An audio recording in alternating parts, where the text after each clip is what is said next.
to welcome Jayaprakash Narayana Garu, General Secretary, founder of Democratic Reforms and Advisory from Youth Parliament Program. Now I would like to request Dr. Jayaprakash Narayana to raise the dais. And Ravi Raghavendra Askani, founder of Youth Parliament and co-founder of Swatantra Institute, to raise the dais. Liberal economy and society. How many of you do not understand Telugu? I don't want to give a lecture. What I suggest is I'll make a few preliminary comments, just 3-4 comments in a few minutes time, then leave it open for interaction, because last 3 days we really discussed this theme. There's nothing new or original that I have to say. I think it's better that if we try and debate, discuss and clarify certain issues. Okay? Let me make 3 points very briefly. Many things we tend to take for granted. We don't actually examine why it is so. Take caste system, take race, take religion, take 100 other things. Similarly, government, the state, we take it for granted. We accept received wisdom. We don't examine what exactly is this about. The first issue about genuine understanding of liberalism is what is the relationship between the citizen and the state. What is this beast called the state? One version would be the state is supreme and you as a citizen, as a human being, your only role is to make the state supreme, and you work for the state, for the glory of the state, for the greatness of the state. That becomes fascism. What is fascism? Fascism is a system where the state is worshipped. The citizen, if necessary, is sacrificed for the glory of the state. The other end of the spectrum is that the state is created by us for our collective interest. The state has a functional component. It is not there as divine dispensation. It is not God's gift to us. We created the state. In various eras of human history, human evolution, the state had some different forms. Today we ultimately have the nation state form. But whether it was 5,000 years ago or 10,000 years ago or today, we the people create the state. Because the state has to fulfill certain needs that we cannot otherwise fulfill. Now if you believe that the state is supreme, the glory of the state is supreme, that the citizen is only meant for the glory of the state, it is like a beehive. Individual bee is irrelevant. తేనె చుట్టు తెలుసుగా మీకు? దానిలో తేనెటీగ irrelevant. ఒక చీమల పుట్టలో ఒక చీమ irrelevant. చీమకు దాని సర్వైవల్ ఎందుకంటే ఆ చీమల పుట్ట కోసం అని చెప్పని, కాలనీ కోసం అని చెప్పని. That is fascism. Whereas if you believe that the state is for you, to serve your needs, but collective needs, then that is liberalism. I want you to always keep this in mind. Where do you belong? What is your belief? Bharat మాత కోసం దేశ ప్రజలందరినీ కూడా మనం కావాలంటే సఫా చేసేస్తామా? లేకపోతే మనందరి ప్రజల కోసం, మన ఉమ్మడి సౌకర్యాల కోసం, మన అవసరాలు తీర్చడం కోసం మనం ఈ రాజ్య నిర్మాణం చేసుకున్నామా? This is something that we all have to figure out. Because you are sitting here and Amit is there and others are there, I presume that you have figured out to some extent at least that you believe that the state is to serve our collective needs. There is no great deification of state. There is no reason to treat state as God or goddess. It is a functional institution to serve our collective interests. Would you all agree with this? Yes or no? Then we move to the second point. If that is the case, then what is the state's function? What should the state be doing? Agreed that state is not divine. State is not God's agency on earth. You know, if you take the caliphate, what is this caliphate? The Islamic theology says that God is the king. The caliph on earth represents true king, the God. And therefore all Muslims are now beholden to the caliph. They must follow the caliph's orders. And everybody under a caliph, the local kings are only sultans. There's a difference between a sultan and an emperor. The Mughals called themselves emperor because they said caliphate is irrelevant, we reject the caliphate. But the Delhi sultans called themselves sultans because they accepted the suzerainty of the caliphate. For those of you who are not familiar with this distinction, it is this. That's why Mughals have, if you notice in all the Mughal portraits of the emperors, you have that halo. చూసారు ఎప్పుడు? అంటే ఒక దేవుడి ప్రతినిధి అంటే Mughals declared themselves as kings, the gods representatives. Whereas sultans could not. Sultans had to accept the caliph as the god's representative and they are subordinate to the caliph. But basically there is something bigger than them. There is something divine. So is the case with the Holy Roman Empire and many other things. But if we accept that there is nothing divine about it, it's a very functional thing, then what are the functions of the state? Can somebody quickly mention the functions of the state? What should a state do in 21st century? Law and order. I would go a little beyond law and order because I mentioned 21st century. Even a 15th century state or a 10th century state performed the function of law and order. Without that, there is no state at all. Defense and law and order are given. But in the modern context, you must go a little beyond law and order. It has to be rule of law. It has to be public order. It has to be delivery of justice in keeping with the contemporaneous norms, not the ancient, archaic norms accepting race, division, caste, religion, other things. And it has to be rule of law. The two essential elements of rule of law being that A, everybody is equal before law. There is nobody who is above or below. Everybody is equal before law. For all people, law applies equally. And nobody is above law. No king, no prime minister, no minister, no collector, no commissioner is above law. These are the two essential principles of rule of law. After this, what are the things the government should do? Progress of the people. What does it mean? People grow because of their efforts. I want to debunk many of these notions. I know these are very common expressions in our country because this is what we are taught in schools. You never grow because of state, you grow because of yourself and your family. There is not a family that has prospered or come out of poverty because of somebody. We prosper because we want to, we make an effort. The state is necessary to do some things. So what are the things that the state should do after rule of law? Collective needs of society. Collective? Needs of the society. Collective needs. The most important being the basic infrastructure and amenities. We cannot individually have water supplies, sewerage, stormwater drainage, roads and transport. However rich you may be, however powerful you may be, and many people are not rich and powerful. It has to be done collectively. They may collect the fees from us, they may collect the charges from us. It may be done by private sector on occasion, it may be done by competition, doesn't matter, but somebody has to look at the overarching framework. Some the state only will do because they are natural monopolies, some the others will do, but the state is critical. In America or in India where there are private roads, or at least toll roads, the private sector is doing it. But without the state being proactive in designing it, in operating it, or in regulating it, in enforcing it, it cannot happen. You cannot simply say, you people, you decide which of you will build road where. It's impossible anywhere in the world. So the state is critical not in so much as the state alone will do it. Some other things the state alone will do. But many other things the other people can do more efficiently. Ultimately, we are all spending money. The money can be spent either as taxpayers, when your tax money it is spent. It is not somebody's grandfather's jaidat. It's not the Prime Minister's largest or Chief Minister's largest. It's your money, tax money. Or, if you want it to be more economically efficient and competitive, it is a service fee. You pay as a tariff, as a service fee, as a consumer. So you are acting as a citizen and taxpayer or as a consumer.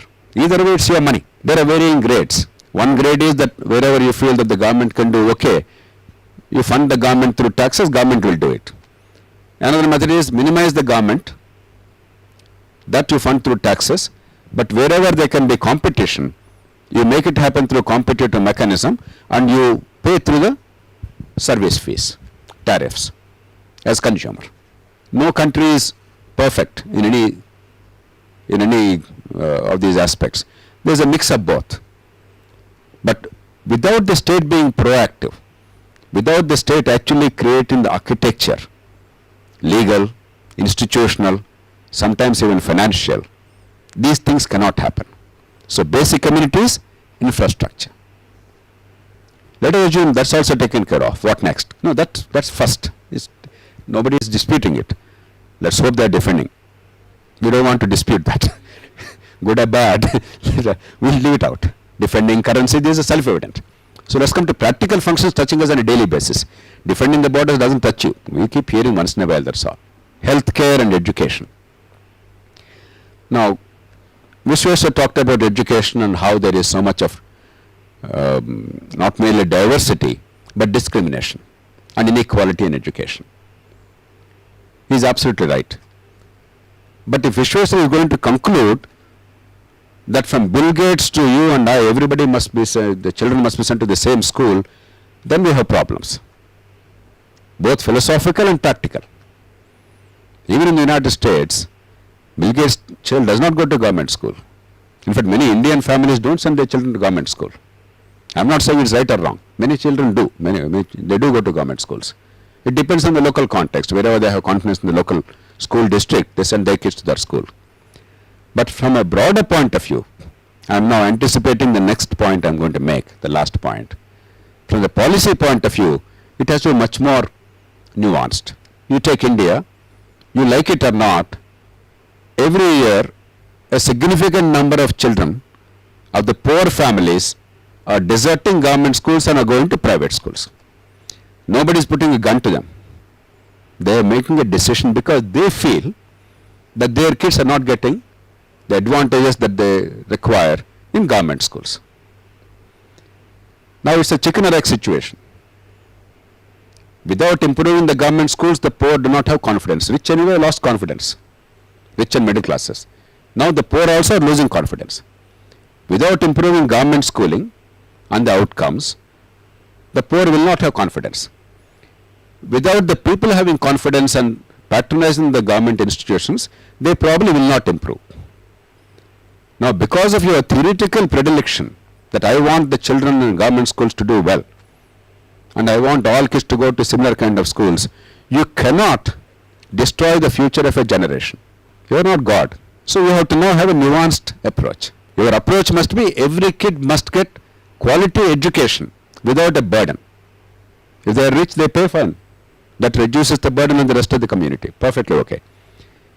If they are not rich, then let them not be forced, but yet have good quality education. That is the goal. When you examine a little deeper, it's not merely the role of the state, how the role is played. If you translate this into only government school, everybody must go to government school, then you are no longer talking about liberalism. Not are you pragmatic. You are actually ignoring the realities of this country. When the poorest people are sending their children to private schools, every year there is a 3% decline in enrollment in government schools, and there is a 5-10% increase in private school enrollment. That 3% becomes 5 or 10% because government school, the base is bigger. Private schools, the base is smaller, but it's becoming equal in most states. Now I think in most states of India, it's 50-50 now. Then that is the reality. You cannot order them to go to a certain school. That is no longer liberalism. Nor is it functional. If the school anyway is failing, what's the point? Why do the poor want to spend money out of pocket to send their kid to private school? Are they fools? They made a choice because they believed, or the evidence tells them, that their kids probably are unlikely to prosper in a government school. So you cannot make it an issue of the government school or private school. But where is the issue of the government's function is, there must be no burden on the parents, particularly the poor. If you are more pragmatic, there's no reason to take the burden of the rich. If they can take care of themselves, they're not complaining. They're quite happy. Why bother? At least the poor and the lower middle classes, those who wish to avail this free, you make sure that there's no burden on the families, but there is quality education available. The emphasis is not on burden. It's on the quality education.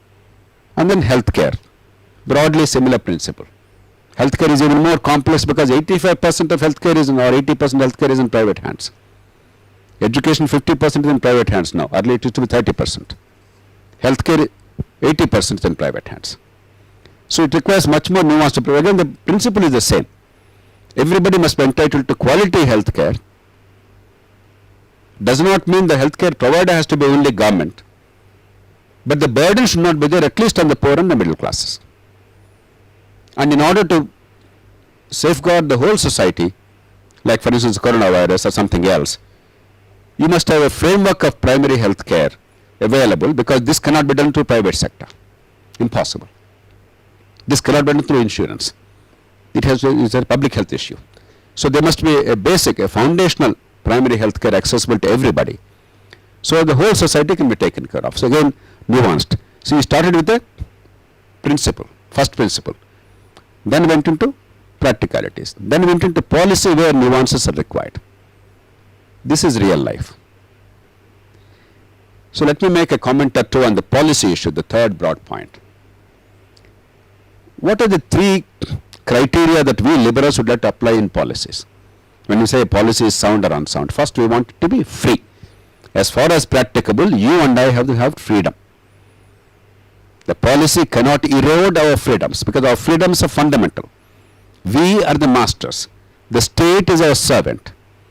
The state cannot take away our freedoms, except to the limited extent required in order to serve the larger public purpose, namely public order. Freedom cannot mean that I will drive as I please. That goes without saying. But you cannot restrain freedom under pretext without just cause. So there must be a ratio. If you restrain, there must be commensurate or greater benefit. I lose a bit more, but I gain a lot more. Freedom is the principle. Abridging freedom is the exception. And only when there is so much more gain. That is a liberal's approach. Freedom is not granted by somebody. The second is, we all want growth, economic growth, individual growth, fulfilling our potential, indulging in intellectual athleticism. Therefore, this whole concept of growth, economic growth is one number, but it's more than that. But economic growth is certainly a very important number. The third is opportunity. If you give freedom, if there is growth in society, but the bulk of the people, because they are denied the opportunities to flourish, to fulfill their potential, they have no chance, that becomes a permanently unequal society, a slave society. That's not what we want. Some of the libertarians forget this. They say liberty means liberty, state must be abridged, that's it, but why should state bother, the rest of it is okay. That means you are guaranteeing that the birth will determine your future. No self-respecting liberal wants that. True libertarians recognize there is inequality by birth, particularly in countries like India. Therefore, what are the things that we can do to create reasonably equal opportunity? It can't be perfectly equal. But if you work a little harder, if you have the passion, if you have the intellect, you can match. Your disadvantage of birth will not be an affliction for life. So these are the three principles I would urge before you. Freedom, political, economic, social, all kinds of freedom.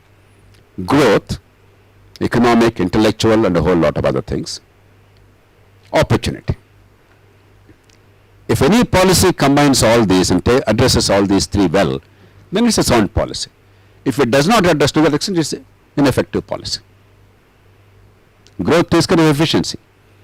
Freedom takes care of the political aspect of it. To some extent social. And opportunity takes care of inequality. So once you have these three as yardsticks, you generally will not go wrong. Now, in a political sense, liberty means freedom and decentralization. In economic sense, you say individual enterprise, competition and choice.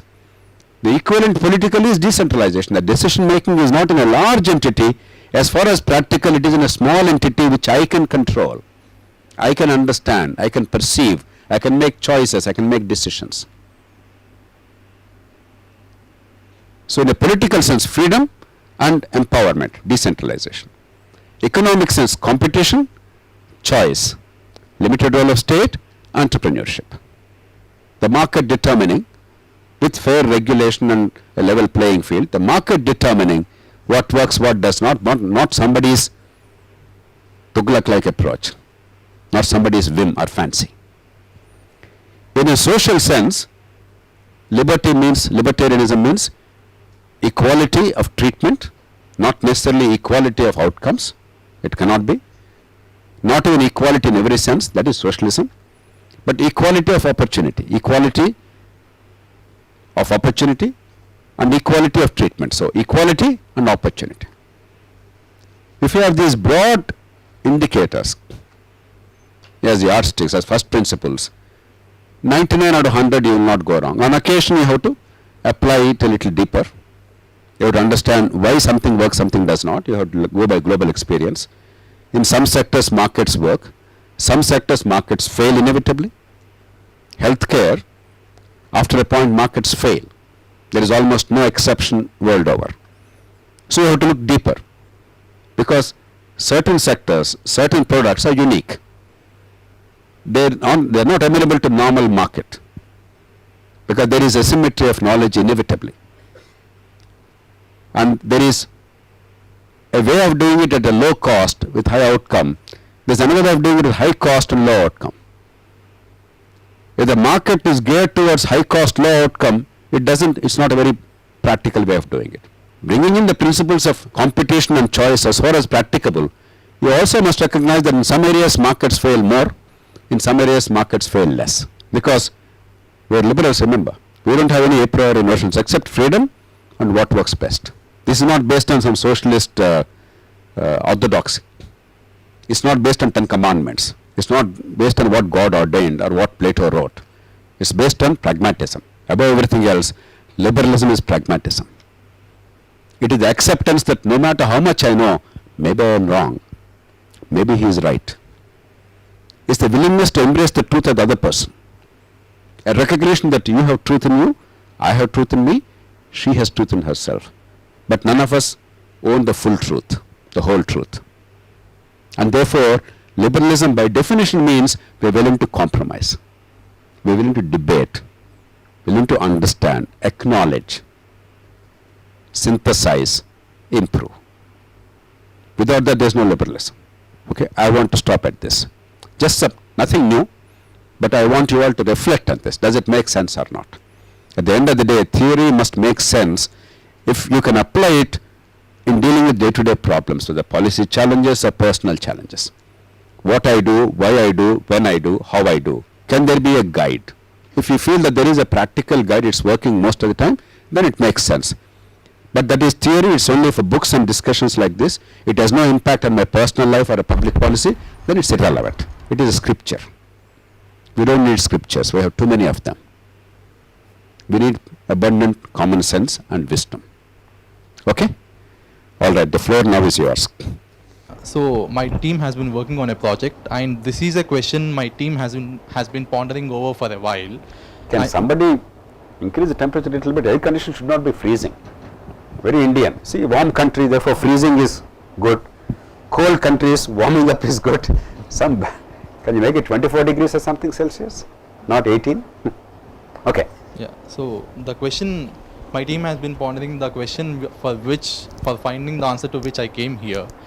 So can a young person, regular young person, be developed into a good leader by quantitatively measuring him based on his skills, abilities, reputations, and public relations? What I am asking, and by providing constant feedback, what I am asking is, can a good leader be groomed? Can a normal person be groomed into a good leader? That's my question. Ordinarily, up to a point, yes. But in reality, there are two things. In any field, leadership requires more than your skills. You may call it charisma, you may call it that dynamism, you may call it that exuding confidence and trust. These are all names, but basically, it's also the body language, the qualities of the mind and psyche, not merely your technical or quantitative knowledge. It's necessary. I'm a great believer in numbers now. All of us have mathematical background in some form or the other, therefore we love numbers. So without quantitative and qualitative analysis, leadership is meaningless. But that's not sufficient. In public domain, in democratic politics, it's wholly insufficient.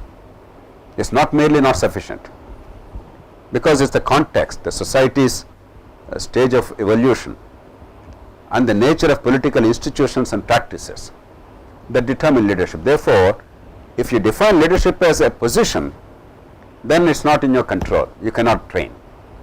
If you define leadership as a qualities of mind that will be of value to society, doesn't matter what position you hold or do not hold, but your ideas of value for humanity, at least around you, then that can be honed much better. So don't have any absolutist notions.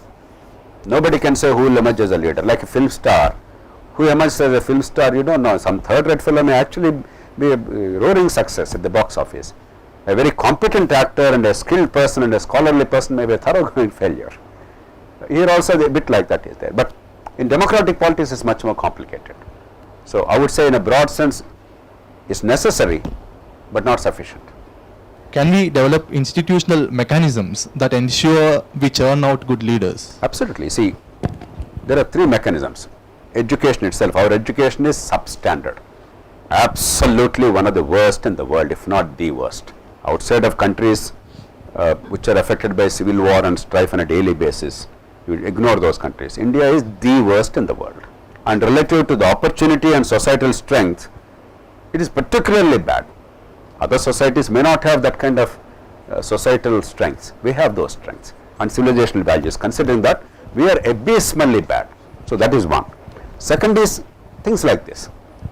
It may be a regular course, a formal course, informal course, but this is all education. We are all trying to learn from each other, interacting, debating, sharing knowledge, etc. The third is practice, not at a centralized level, at a decentralized level. That's why people like me argue so vehemently for local governments, because they are schools for democracy, both for the leaders and for the voters. They are schools for both, and we require schooling for both in this country. Our voters don't know a damn about what they are doing. Our leaders don't know a damn about what they are doing. I am a great Democrat to the core. It doesn't mean that I think ours is a democracy is bogus.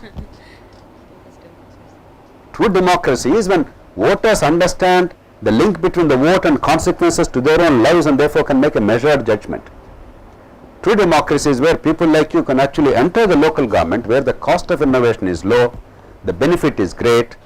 If it works, it can be replicated. If you mess up, mess is limited to the local context, and we can also screen people and see who is actually emerging as a leader, who can be trusted with higher responsibilities, and then they grow. Without that, what is a democracy? A fellow with 30 crores is the next MLA, whichever be the bloody party. We don't know what the hell they are speaking. A lakh of people are assembled spending 10 crore rupees to listen to some so-called Neta's Bhashan. God knows what the hell he said. He doesn't understand himself. His own wife or daughter or son would not like to listen. And the fellows who are ferried immediately walk out the moment this fellow starts speaking. And then you vote because somebody gave you money, somebody offered freebies. What kind of democracy? It's a bogus democracy. So these are three mechanisms. Education, we are bad. Second one, Raghavendra, all these kids are trying to, Center for Civil Society, everybody is trying to pitch in and see how best we can make up for this terrible education. It's not easy to make up for the deficit because that's an institutionalized, vast thing. Whatever we do is on a very small scale, and we can never deploy the same resources because we cannot give the people a sense of market value for this. Therefore, it's very difficult to finance beyond a point. And local governments or decentralization in every single field. Societies that understood these three and managed that well, they are doing well. Societies that messed up two or three of these elements, they are doing badly. We unfortunately fall in that category, are messing up many of these elements. Hi sir, my name is Lalita. So my question is, should the role of public sector in education institutes and healthcare be in setting the standards for the private sector? And my second question is, if my individual sovereignty is not to be submitted to the state, then in today's age when the nationality is when the role of nationality is such great, how do I define my individual loyalty to the state? I am a little confused about the second question. So we were discussing how the state we shouldn't let the state decide what we are supposed to do or think. The state is not God. Yeah. So basically, I'm not to be. State is not your parent. Yeah, I'm not to think that the government is what the country or the national pride is supposed to be for. So how in today's, how do I bridge that gap? Okay. I don't know if I get it, but let's try that. But first question. If you are starting afresh, let's say we are a new country, we are trying to build an education edifice in the country, I would say the best way is the state providing the bulk of the school education and setting a standard and doing it so well that it is both cost efficient and outcomes are good. But we are not there. We are 70 plus years late. We messed up quite badly. The state is spending a lot, delivering very poor outcomes, and the people have no faith in the public schooling. Nevertheless, the state is a huge presence. You are spending trillions of rupees in public education. You have millions of teachers in public systems. Even today, you have probably 50% plus children going to public schools. Therefore, I think it has to be much more nuanced. I don't think I have an easy answer that this is the solution. But luckily, because the market is already deciding, unlike other countries, the poorest people are already deciding. The rich and middle class already decided. They already deserted the government schools. Increasingly the poor also are deserting wherever there is an opportunity, subject to the capacity of their purse. That's the only limiting factor. I don't think there is any Indian who is saying out of conviction, out of love, for public schools I'll send my child to public school. Is there any Indian who you can think of? Even the poorest Indian is sending her children to a government school because I don't have any other option. I don't know what else to do. When that is the case, if the state, not instantly, you cannot, even if you wish to. If the state focuses on outcomes rather than who delivers. That my purpose as the state is to make sure that every single child of this country shall fulfill her potential regardless of circumstances of birth, the caste, gender, region, religion, language, urban, rural, rich, poor, educated parents, illiterate parents. My goal is to make sure that every child's potential is fulfilled. It can't be perfect, but at least a certain level. It will not be at 30 level, it will be at 70, 80 level for every child. Some may get a better advantage. Some may have better teachers even in government schools. The same teacher may not be there in some other place. One teacher is inspirational, another is not. These things you cannot always equate. You can do your best, like Khan Academy, many other things. You can try and help them with modern technology. Or some will send them, no matter what you want, they'll send them to expensive private schools. Some private schools actually do well, some do badly. You cannot ensure equality, but you can guarantee a certain level of outcomes. China is doing that.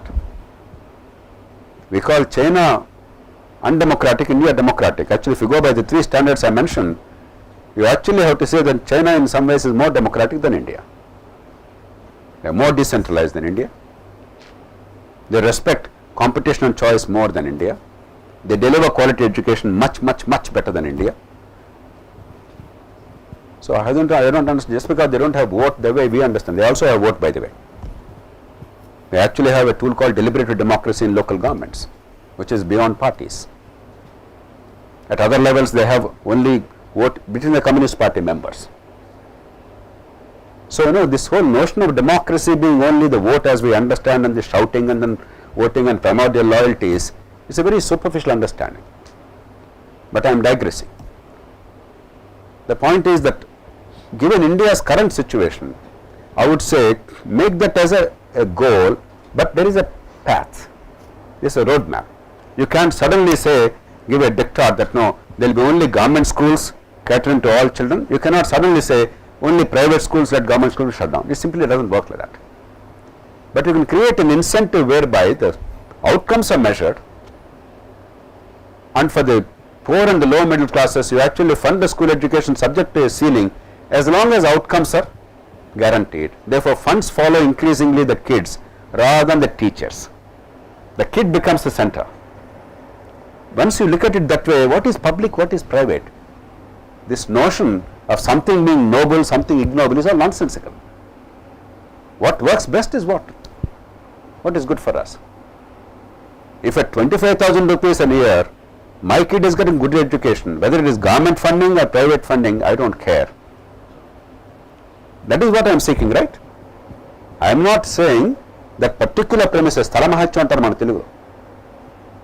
What is all the temples business, why Ayodhya, all this mess? Because there is a belief in Sthala Mahachya, that there is a certain place has a special power. That's where the Lord was born, that's where the Lord has velisaid. Incarnate. So that's not what government is about, right? That's not what functions in society are about. It doesn't matter whether it's in this premises or that premises. It doesn't matter whether you teach or he teaches or she teaches. How does it matter? It doesn't matter whether the government is giving a salary or some other fellow is giving a salary. How do I care? What am I seeking? My child should do well. If that is the goal, if the policy is oriented in a manner that the funds follow the child, government, private, irrelevant, and I take into context the contemporary reality, and I will try to create an incentive structure focusing on the outcomes, and the rest of it the people will decide. I think that is the most practical way. Don't be theoretical about it, because you are not starting ab initio. You already have a significant mess. You cannot undo it overnight, nor can you accept the status quo because it's a disaster. So in public policy, a lot of maturity, wisdom. You can achieve both idealism and pragmatic outcomes simultaneously. Idealism need not be unrealistic. This notion that anything ideal, anything good is necessarily unreal, anything real is necessarily bad is a very foolish notion. Innovation in thinking is about merging them as much as possible without upsetting everything, because if 4 million children, teachers are suddenly uprooted in India, or 5 million teachers in government schools, I don't know, maybe 8 million teachers in government system today in the country, you think the country will be able to survive politically? If they all go onto the street every day, you think the politicians will have the courage to stand up? No chance. So like it or not, you have to deal with that, and therefore create incentives in a manner that socially they are acceptable. You can overcome the collective bargaining power, but most of all you achieve the primary objective that you have in mind without ideological blinkers at the most economical cost. Does that satisfy you? The second question, she is concerned, if I say the state is merely an instrument, then what Desh Bhakti, Bharat Mata, what is the place for that? See, each of us have a choice to make. I have no quarrel. I use the expression Talli Bharati. As long as you use these expressions or these ideas in the context of enlarging our vision, not shrinking our vision. See, instead of an individual family alone, if you are able to think of the community in that village, it's okay. Defy the community to that limited extent. That there are things which are collective and we cannot be islands. While we are free, many things can be done only better collectively, and even our personal happiness, as they say, it takes a village to raise a child. And there is evidence to show that you can be happy only when the community, everybody, the relationships are there, you trust each other, you have happy interactions. Similarly, if you are going beyond the community to a larger entity, then that is wherever feasible, that's welcome, because you are now enlarging your identity, not becoming a smaller and more narrower identity. Similarly, a language group or a religious group or a nation. So, in an ever expanding area, the identity issue is better. That you identifying yourself with a larger entity rather than a smaller, narrower entity is better.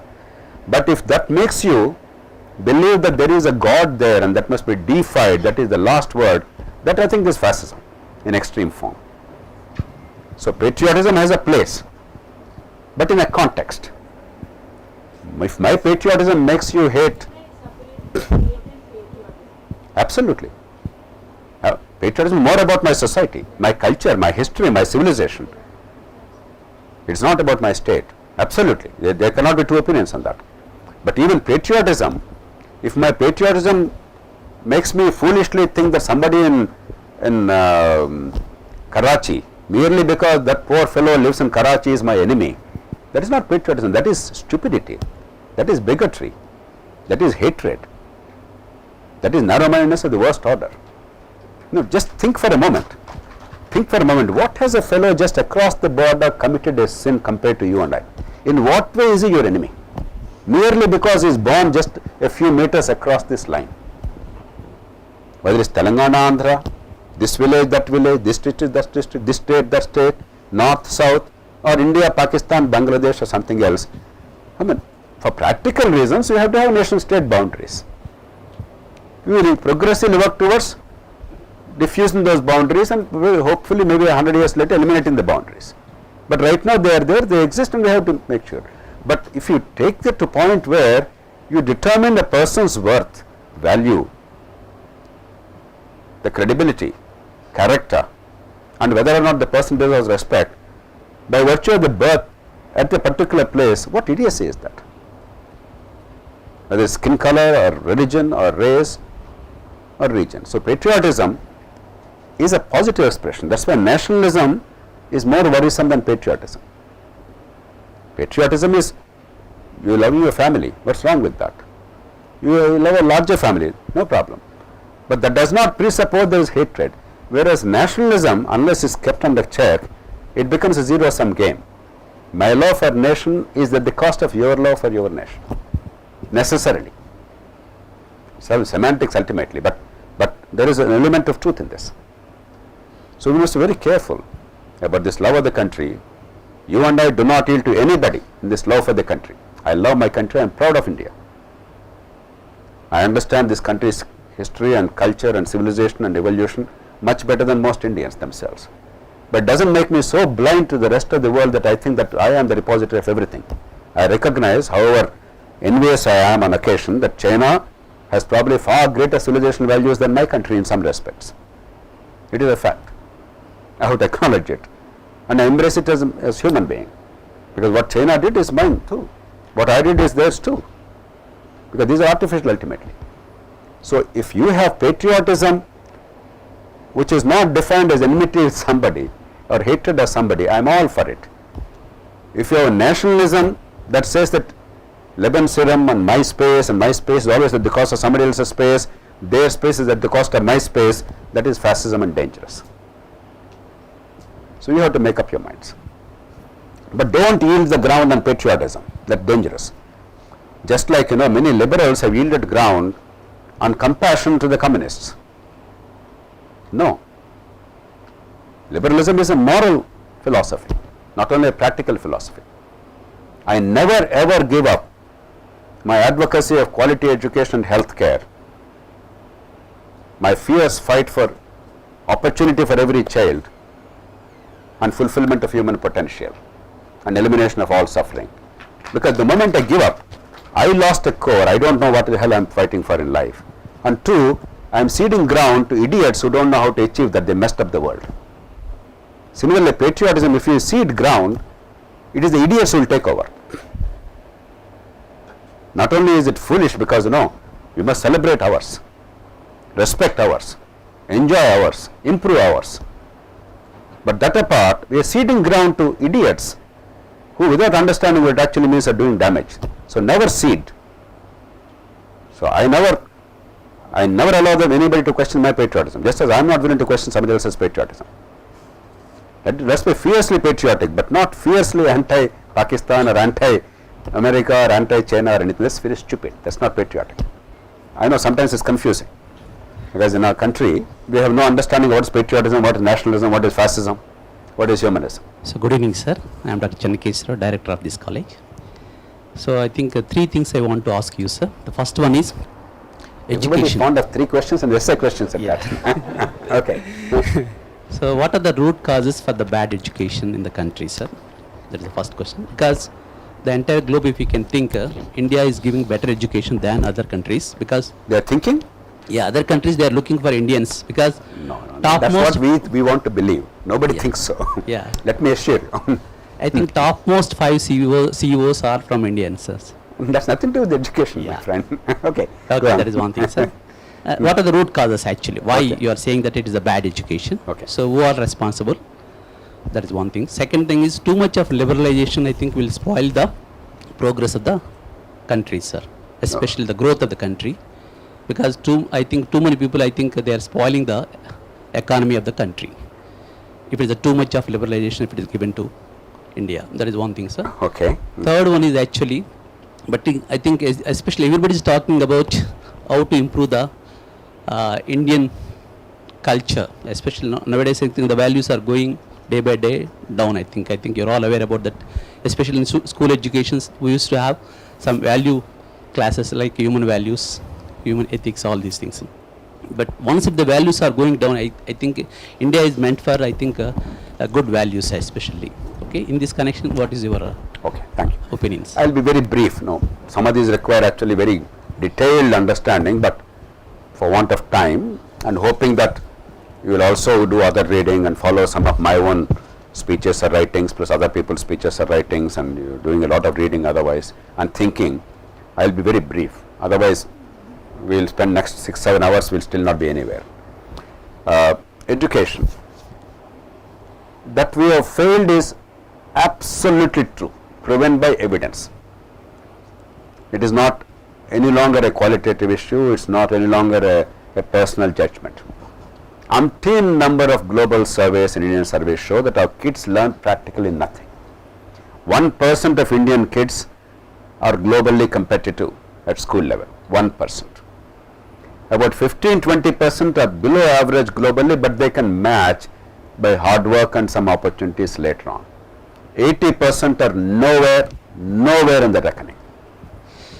Because even 1% in India is a reasonable number, and we all export our finest talent to the rest of the world because we don't create opportunities here. There's no other country where there's so much desperation for the best to leave the country. Some of them do emerge as Google or Microsoft or some other chief executive. That is despite our education. It's not because of our education. Have no doubt about that whatsoever. So first, that it is an absolute fact, verifiable quantitatively. If this is open to dispute, then nothing is ever settled in this country or the world. Everything can be questioned, whether sun rises in the east, whether earth spins or doesn't spin, whether earth is a sphere or a cube or whatever. And we keep on debating endlessly. Some issues are settled. There is no reason to further. If you don't know enough, let's learn. But this is not to be decided by debate. These are facts, unquestioned facts. Only when you acknowledge that can you improve. Why is it so? It was not this bad. One problem is we rightly expanded into mass education without doing the things necessary. But that is merely a descriptive thing. It's not really understanding the causation. And therefore it's not amenable to solution. Let me very briefly give you, at least in this part of the country, a sense of what happened over there so that you get a sense of why it happened that way. And therefore how to set it right. I don't want to go into details. I went to a village school, Telugu medium, Panchayat Samiti Zilla Parishad. Not only I, but hundreds of thousands of my compatriots at that time, in my generation, went to village schools. Most of them have done very well in life, in their chosen professions, chosen localities, chosen sectors or businesses in India or abroad. The salaries were inadequate, the teachers were few in number, infrastructure was third rate, huts. It used to rain, and I remember going to my school, particularly throughout the year, but rainy season was hell because there was defecation on both sides of the road. You had to literally watch, not only is there fecal matter, but during rains that would flow onto the middle of the road. No, I remember still. Despite that, education was exceptional. Over a period of time, three things happened. You get an idea of why things have gone down. The first is the teachers were paid inadequately and infrequently in those days. They sacrificed a great deal to educate us. Naturally, teachers were agitating that their salaries must be regular and some decent amounts. Perfectly right. But they found in a milieu of centralization a simple answer. Provincializing the services. That means the state directly paying salaries of teachers as the state pays employees of all the state government. Whereas the teachers were local government teachers at that time. Panchayat Samiti, Zilla Parishad, the block and the district. One chief minister, I think Brahmananda Reddy in Andhra Pradesh at that time, he provincialized the services. He got the political benefit because teachers were beholden to him. That's the beginning of decline of education. Once the state was paying, the local community and local government lost all control. The accountability was completely missing. The community that owned the schools, that nurtured the schools, that actually respected the teachers, and the teachers who respected the community, they were part of the community, therefore felt that they were educating their kids. There was that pride, there was that accountability. That's all gone. Two, in another fit of madness, either the same government or a successor chief minister removed detentions. There were examinations earlier. When I was a kid, you won't believe it, and I was in school when? I left school 51 years ago. 51 years ago. So I'm talking about 55 years ago. There were regular examinations, 6 examinations in a year, with printed question papers coming from the district, and well-designed papers on the whole, and you are assessed, and it's a very transparent mechanism. You are given the answer sheets to check whether there is any inaccuracy in the evaluation, and you are given a chance to improve, to correct. A few people who were not up to the mark, very few, maybe 5% or so, they were not promoted to next year when they were way below the required standard. It's not that everybody is thrown out, but the moment you said there is no detention, there is no measurement, there is no outcome approach at all, a pretense that you simply pretended you go to school You went back home and therefore you go to next class. It's all gone. Without measurement, you cannot improve. The third thing, even by my time, or perhaps throughout our history post-colonial, there is this fascination of English. Like anybody who knew English was better, who did not know English, who were Telugu or Tamil or Kannada, we are inferior, we are rural, they are urban, we are poor, they are rich. In the minds, it's there. But we could overcome that because A, we were doing well, and B, once you went to college and English medium, etc., once you made some effort, you could become proficient, and you found that now you could match them. But there is always this urge to send the kids to English medium school. So as prosperity crept up, and simultaneously because of these two follies of the government, the schools declined in outcomes. The people with some means, earlier they were all sending their kids to the government schools. They had the voice, they had some influence in society, they were monitoring the students' progress. The teachers' kids went to the same school, the sarpanch's kids went to the same school. But now these families which are slightly better off, we are all poor in this country, even today many people are poor, most people are poor. In those days much more so. But within that, the people who could afford a little bit, who could think a little farther, willing to sacrifice a little more, they started sending their kids to private schools, and slowly a market developed. Private school market, English medium schools. And therefore the decline became more precipitous because the people with voice and some ability to monitor the outcomes and hold them to account, they have deserted the schools because they found them not useful. These three processes have caused destruction. Now you cannot reverse all this and then say no, change it. You have to achieve the same objective. How do I ensure accountability? How do I ensure measurement of outcomes? How do I ensure quality? How do I ensure proper monitoring without being very intrusive of teachers? Any design of policy must take into account the processes which that immense damage and how to reverse the process in order to generate better outcomes. I hope that gives you a general idea of what happened. Okay, but believe me, our education is, and because school education collapsed, university education except for a few courses in a few colleges, in 95 to 98% case, a graduation in India is irrelevant. It's a joke. A graduate or a postgraduate degree holder knows nothing. Nothing. They are worse than 10th grade kids in most countries. So this pretense that we have education is a bogus thing. First, give that up. Everything I am saying is quantitatively established. That a few kids still are prospering because our families are strong. Our parents, irrespective of caste, region, religion, language, they sacrifice a great deal for their children. And we are bright as a society and a civilization, as a culture. And ours is a culture that values education, respects it, values success. Therefore, some people, despite all this, are still doing reasonably well. But that should not delude us into thinking that we are doing well. We are doing rotten. Liberalization. You see, I already mentioned to you, it's not a doctrinal approach you are taking. You are taking first principles, then you are applying to the realities today. You are combining, you are fusing realism with idealism. And you are trying to get the best outcome possible with the least effort and with an economical cost. I already mentioned healthcare, for instance.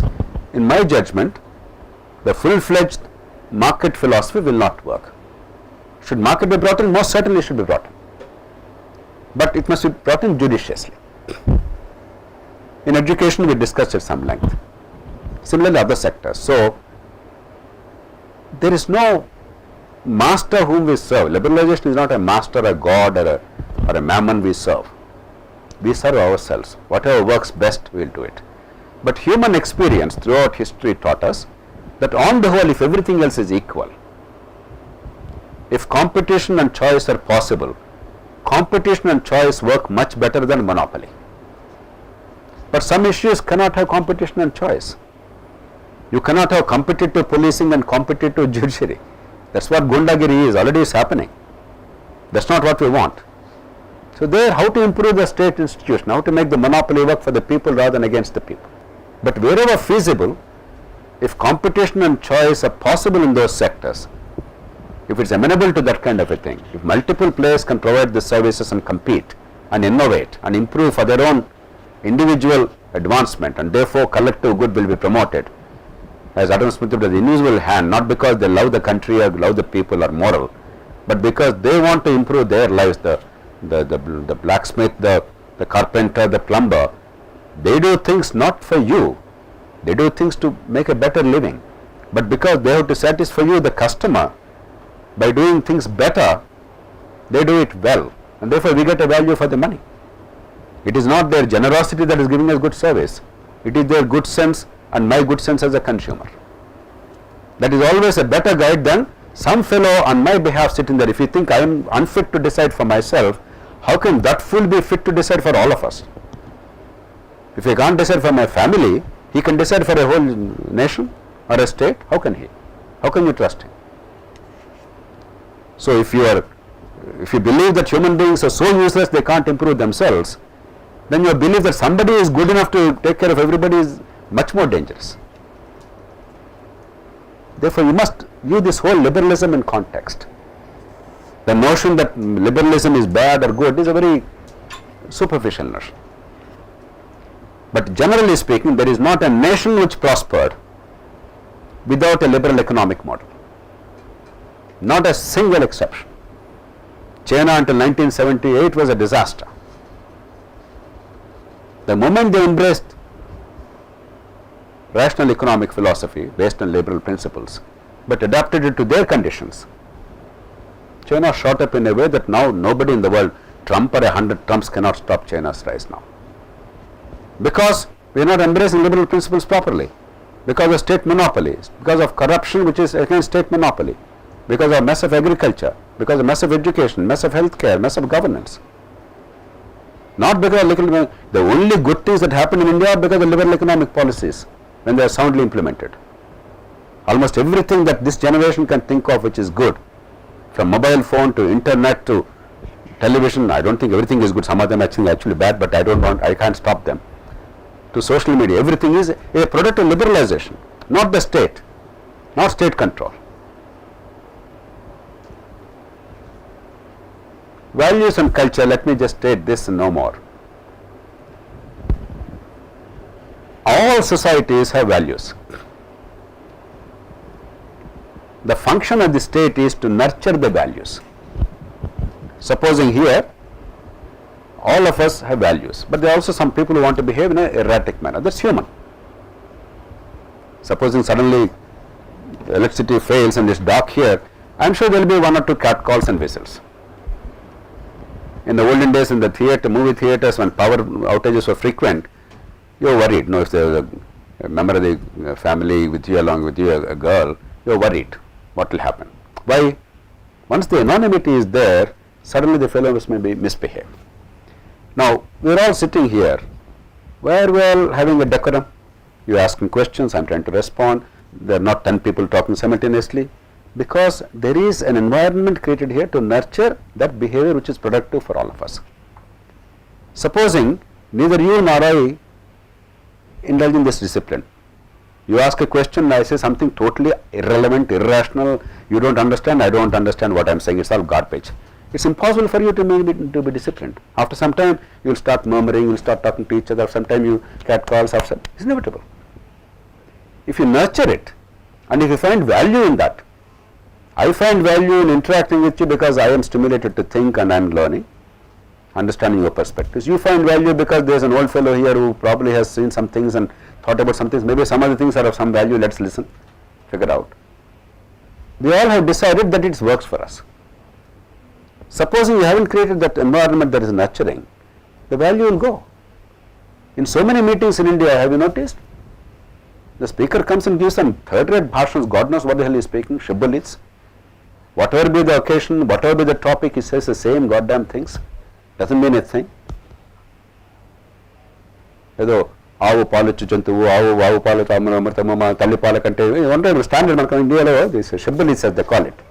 Perfunctory statements, very typically Indian, disgusting in the extreme. There is no thought, there is no respect for the audience, there is no willingness to engage, there is no stimulation of thinking, there is no originality, and there is no purpose. Then you broke the ambience. The value collapses, not because we are all not disciplined, but because we can't take the shit after a point, pardon my language. Similarly, out there, if you have an environment that promotes certain values, rewards them, because that behavior is productive for everybody. And equally, an environment that punishes certain behavior, I drive as a police, then there is a punishment, I know, surely, then I will be more likely to behave well. So values are not the problem in a society. Values are intrinsic. India is still a remarkably lawful society and a peaceful society, not because of government, not because of laws, but because we have an intrinsic sense of values that are far superior to most societies. I already said some things which are very bad about our country. Let's also remember the wonderful things about our society. We are a remarkably strong society with all our failings. Our families are strong. Most people most of the time behave very sensibly and peacefully and harmoniously because of intrinsic sense of values. But if you only depend on that forever, without the state system having the capacity to punish those who deviate too much, then it will not survive for long. That's why in urban India increasingly there is some fear, whether it's violence against women or some other form of violence, we are now beginning to feel. Then we feel values are gone. No, values are not gone. Urbanization, nuclear families, economic growth, modernization inevitably means you are no longer tribal. In a tribal society, values can be enforced by khandan, by personal contacts. In an impersonal large society, you have to also go to the law and the state. Without that, you cannot function. So values are not our problem.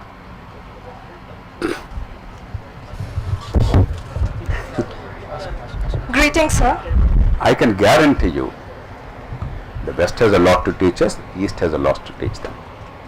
If we think that we are so great, that will be silly. If they think they are so great, that will be equally silly. And we are not that different. There are some differences perceptible because for 100, 200 years or so we lost the steam. And wherever we are making up, like Japan made up quickly. So Japan is Eastern or Western? Tell me. Japan is ultimate Eastern, but see, Western. We think economic development is Western. It's no longer true. China. So it's for us to get the best out of that, retain the best among us. Nobody there is going to tell us what to do, what not to do. So I'm not worried about that. There's a lot to learn from them. I completely reject the notion that there's something great here or something bad there or vice versa. There's something great here, there's something great there. It's all humanity's legacy. If we are smart, we borrow it. We are all one. We all came from one wretched place. We are all probably the progeny of 3 mothers. Seriously, there are 3 mothers, the ultimate mothers who led to all this. And then there was mass immigration. 70,000 years ago, we were all one. We all came from Africa, somewhere in Eastern Africa, around Kenya or Tanzania, or could be South Africa. There are some disputes about the term. Certainly from Africa, from America to Asia to Europe.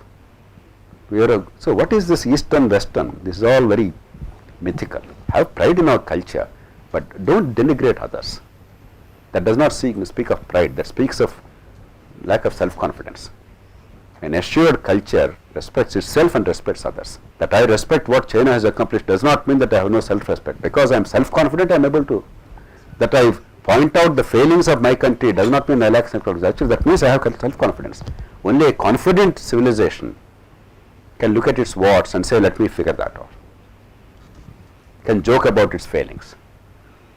It is a civilization that is lacking in confidence and self-esteem, that wants to gloss over its failings and that wants to underestimate somebody else's successes.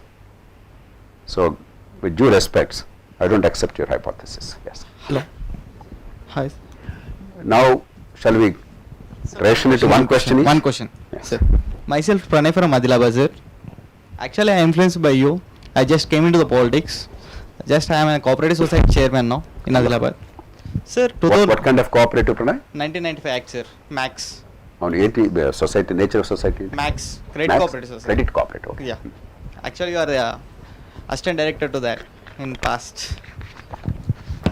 Sir, 2019 to 2014 మీరు MLA sir కూకట్పల్లిలో just we have seen అంటే changes వస్తాయి అనుకున్నాం చాలా అప్పుడు but at the end of the day 2014 elections వచ్చేసరికి still people are influenced by wine and money ఎందుకంటే మీ అపోజిషన్ క్యాండిడేట్స్ యువర్ ఎడ్యుకేషన్లో స్టార్టింగ్ లీస్ట్ చెప్పొద్దు కానీ చెప్పాలి ఎందుకంటే ప్రతి ఒక్కరికి తెలియాలి అక్కడ స్టిల్ ఈజ్ అనే 8th class what you got in MLA elections వచ్చినప్పుడు సార్ మీకు 34% వచ్చింది అది ఎంపీ ఎలక్షన్స్ వచ్చేసరికి 1,44,000 ఓట్స్ వచ్చాయి. స్టిల్ పీపుల్ ఎందుకు ఇవ్వలేకపోతున్నారు? See, we are assuming that merely giving the vote automatically improves democracy. It's one of the great myths. Other societies took centuries. Britain took 800 years. They started their journey in 1215. In some ways, even 1000 AD, Britain had what were called vicons, W-I-C-A-Ns, some form of proto-parliaments at the local level. So a 1000-year journey. America had a 400-year journey. 1619 they started democracy in Virginia state. And before that they had 100-200 years experience in Britain. And we are thinking somehow because the constitution said universal franchise, there is some election commission, everything is fantastic. No. We have failed to build institutions to enable the people to understand how their vote will affect their life. So if people vote for people like me or you, unless it's a local election like a cooperative or a panchayat where they can see clearly what Pranay will do, will not do and understand. In a centralized system, the vote is one of faith. It is a moral vote mostly. So most often people will not be able to vote for that overnight. It will take time. In Delhi, it was possible because again it's local. While power of Delhi government is limited, it is real power. So people could see, yes, there is some focus on school education. There is some hope it will actually improve and I don't have to pay extra money, my kids will get good education. Yes, some real efforts are being made to improve the quality of health care. I don't have to pay out of pocket and I'll get good quality. And therefore, let me not bother about other things they are offering or the polarization. This is important. Only because it's local and they could see the results directly as a consequence of the vote, they are willing to vote. Because we fail to do that, it's very hard. It takes time. Decentralize power as much as you can. That's why one of the big things that we should attempt now is, if you care for India, even if you cannot decentralize to every single village, I don't want to go into details now, that's another complex issue. At least let us force the system to move towards decentralization in cities. Every urban area if possible, or at least cities, let's say 1 million plus. Create a sensible structure and allow the local experiments to flourish. Within about 5-10 years, many people like you can make a huge impact in each of these cities. And the people will understand the taste of it. And India is getting more and more urbanized. Therefore, the urban values will percolate to rural areas also. The polity will change. We have created a moribund system. We are not allowing ourselves a chance. India is the most centralized democracy in the world. Even third-rate Latin American countries, they have strong local governments. To change the electoral system, to quickly change the incentives. In the absence of these two, it will be a very long and painful journey. Okay? Yes, that young lady there. Greetings, sir. This is Priyanka. And just to add on to the questions on the topics that you have already elaborated on, with respect to the rising ethical questions with respect to the functioning of institutions, the democratic institutions, CBI, CBC, including the Supreme Court, do you think that the institutional structure has failed the individuals, or the individuals have failed due to the institution structure? And my second question is, we have been complaining in the midst of a crisis, in the midst of a democratic and economic crisis, there's no better time to be discussing about reforms. So while we say that the unemployment rate is at 45-year low, are we failing to recognize that the problem is inherent with the educational system? The economists have started debating whether it is a cyclical problem or a structural problem, but inherent to it, are we really failing to understand the larger demand in the house? And also, to what extent and degree can we credit or discredit the state for this failure? Okay. Thank you, sir. Individuals and institutions. A good institution is one that creates incentives to actually improve itself. Merely saying that a good chief justice has failed, or a chief minister has failed, district magistrate has failed, what can we do? It's a very common thing. Ambedkar himself said, no, we created a wonderful constitution, but if individuals are useless, what can we do? At a superficial level, that seems okay, but the fact that the institution is amenable to perversion by individuals so easily itself shows that the design is flawed. That's why self-correcting mechanisms are critical. Institutional design is critical, not merely the institutional content and concept. The design and the incentives are critical. That's why are people like me repeatedly arguing for decentralization of power at every level, deconcentration, decentralization vertically and horizontally, because then greater and greater internal checks are possible.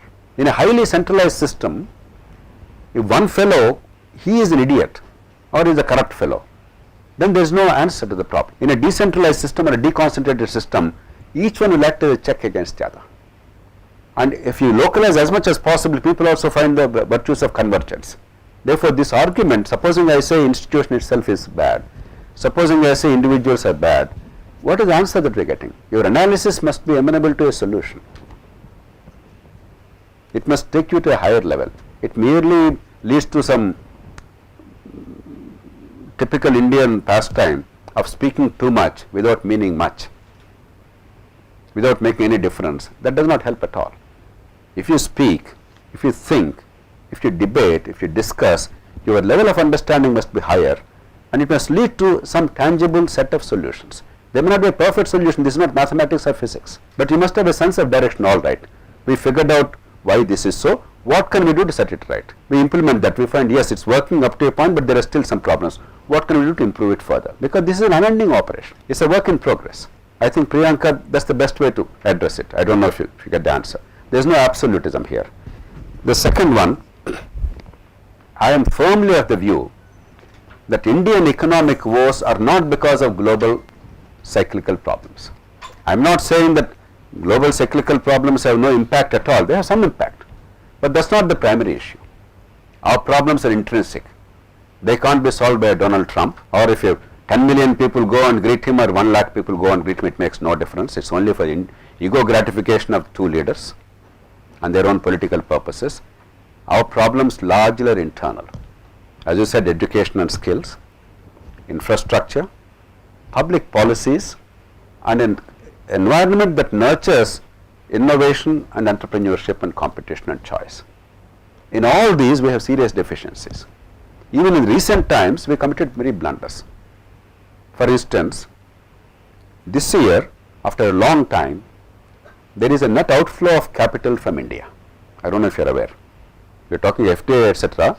But the money invested by Indians abroad this year is greater than the money that is coming in from outside for a country that is desperately starved for capital. A country whose population is growing, incomes are low. It's an absurd situation that we are sending out more money than getting it. I am talking of legally. I am not talking of illegal money stashed away abroad. Why? Because your policies are inimical to indigenous investment. Even within that investment, I mean, only we can shoot ourselves in the foot like this. The tax policies in recent years have become so irrational that high net worth individuals today are forced to pay 43% personal income tax. Peak income tax plus a surcharge of up to 37%. These are the people who have to invest.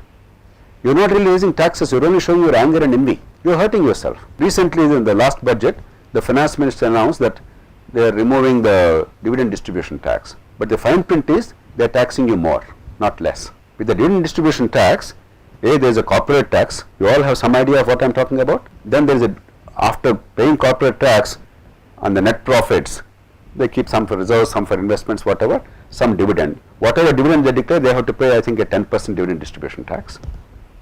Then the individual is taxed. If the dividend is exceeding 10 lakh rupees, you are taxed again at 10% or something, if I recall. What does the current dispensation say after the recent budget? There is no 10% tax at the corporate level, but it's now added to your individual income, and therefore if you have a higher level income, you are paying now 43% tax. So because there is a sin of investing money in a legitimate enterprise creating jobs and stimulating the economy, you are now asked to pay a 20 or 25% tax at the corporate level, then a 43% tax once it comes to you. But the foreign companies, they don't suffer this because they don't have to pay income tax like this. They only pay corporate tax. India is the lone country in the world which actually gives a tax advantage to the foreign companies investing in India and not to Indian entrepreneurs. It requires genius to design a system which is hurtful to you. I can go on and on. I am just giving you these examples because these are very recent, happening in the last few weeks and days. Net result is this: while global problems certainly affect us because we are no longer insulated, but we are the most insulated large economy in the world, please understand. And in any case, our problems essentially are intrinsic, not extrinsic. Sir, I have a couple of questions for you. We have seen agriculture reforms, land reforms, industrial reforms, and recently tax reforms, and we didn't get any political reforms, exemption of reservations. If required, what political reforms are required? And you are working for democratic reforms, right? What suggestions you make? And have you ever made any suggestions for political reforms? And my second question. No, I didn't understand your understanding of political reforms. You said reservation somewhere, you said something else somewhere. So what is that called for the political reform? What suggestions you give for political reforms? And what reforms are required in politics? Systemic reforms, even I think electoral. And the second question is, sir, It's a super essay question. what should government aim for? Whether for equality or equity? I have already mentioned to you the two essential strands of political reform in the country required in my judgment: decentralization of power with accountability, electoral system change. Let me not elaborate further. Reservations, this is one issue that agitates people and polarizes India, as almost no other issue does. Now maybe Hindu-Musliman also polarizes, thanks to some of the shenanigans of our leaders. But reservations, again, there's no time to go into details, but look at three approaches collectively, not separate or alternative approaches, but three approaches collectively. Supposing you say that kids of parents who already are well established and benefited from reservation, the son of a district magistrate, an MLA or MP, or an entrepreneur who made significant income, or somebody else who is a doctor, it's reasonable to say, look, your children should not get the benefit of reservation because you are taking away the benefit from the other people from the same community. They are hurting the genuinely poorer sections in those communities who didn't have the opportunity. It's politically popular because 95% of the people who are actually hurt, they will get the benefit. 5% people will shout because they are getting something which is not due to them. They naturally will shout. The second thing, from the unreserved communities, again there is abject poverty in some sections. We are not measuring merit in a very sensible way. Dysfunctional examination system, you simply take some stupid cutoff marks and examination and say somebody who got 85 is better than somebody who got 84. It's possible that the person who got 84 actually is a girl from a remote village of illiterate parents going to an ordinary ramshackle school without copying and without mugging up. She actually got that score and she's really bright. We haven't measured her ability.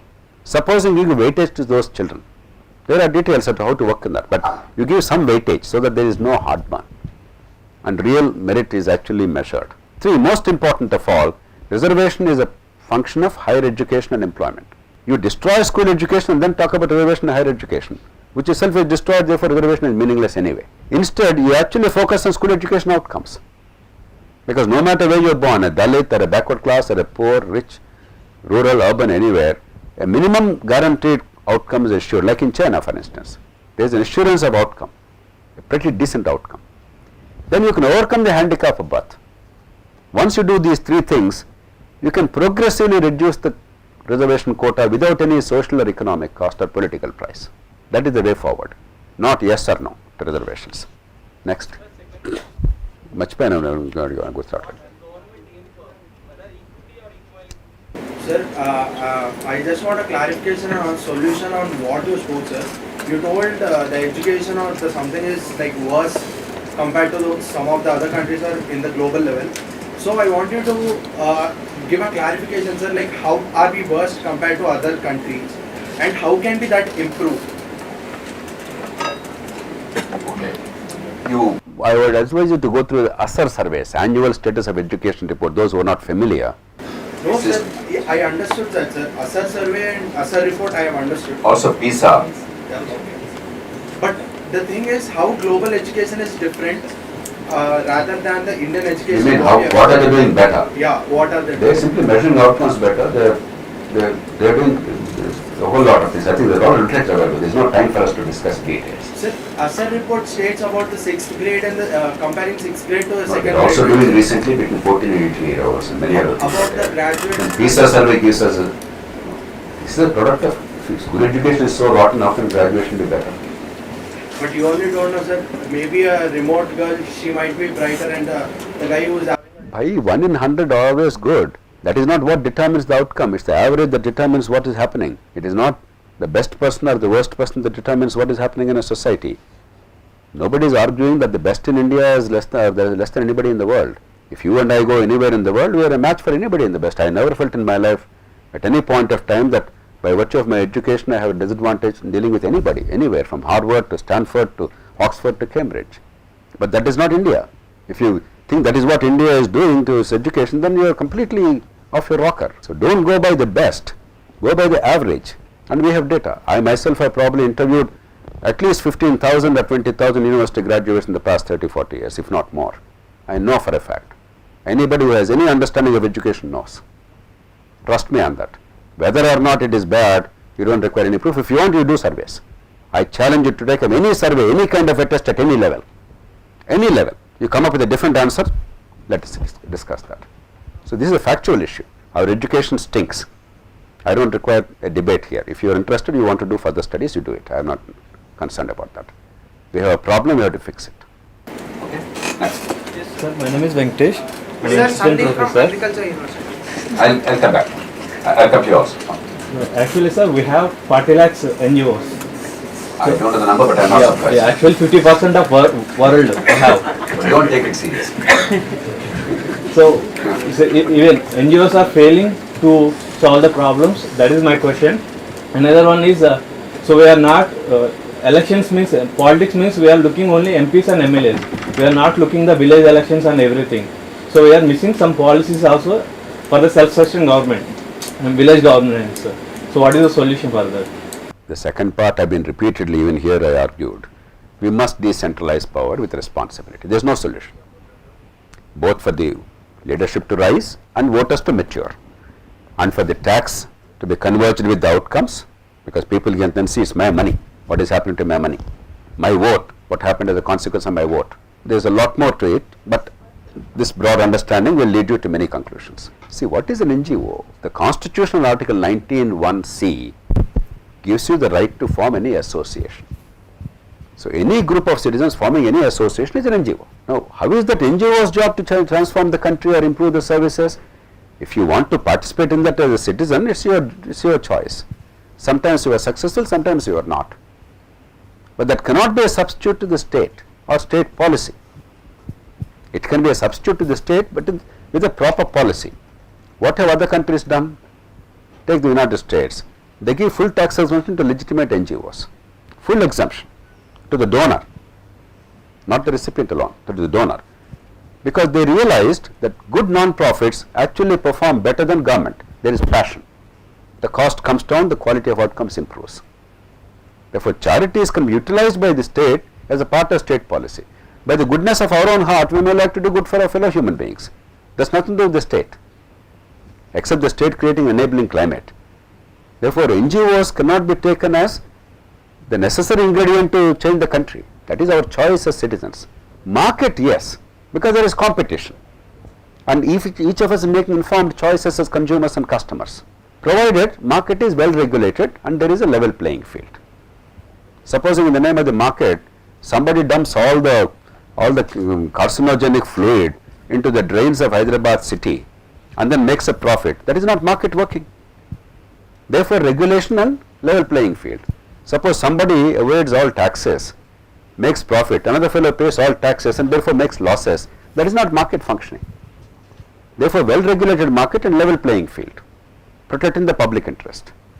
Regulation for public interest, level playing field in terms of competition conditions. Once they are there, market can be trusted, because market, the incentive to improve, enhance incomes or make something of yourself is universal.